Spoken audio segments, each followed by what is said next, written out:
నీ యశస్సులో భాగం పంచుకుని నీ వలన ప్రయోజనాన్ని పొంది నీ వలన పసుపు కుంకుమలు నిలబెట్టుకుంటున్న భార్య 10 మాటలు కోపంగా పిలు, ఏమిటండి ఆ కోపం అంటుంది.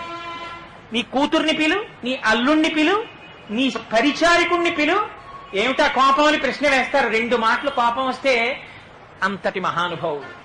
ఏమి 2 మాటలైన కోపగిస్తే నాకు వచ్చిన నష్టం ఏమిటి, ఆశీర్వచనమే అని సర్దుకుంటారు అనుకుంటున్నావా? ఎవ్వరూ సర్దుకోరు. ఒక్క భగవానుడికి మాత్రం ఉన్న రహస్యం ఏమిటో తెలుసా? కామోత్కంఠత గోపికల్. గోపికలు ఎలా ప్రేమించారో తెలుసా? పరమేశ్వరుణ్ణి కేవల కామంతో మోహించారు. అయినా ఇచ్చేశాడా లేదా? భగవానుడు మోక్షం ఇచ్చేశాడు.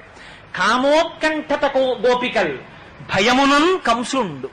కంసుడేం ప్రేమతో కృష్ణుణ్ణేం తలుచుకోలేదు.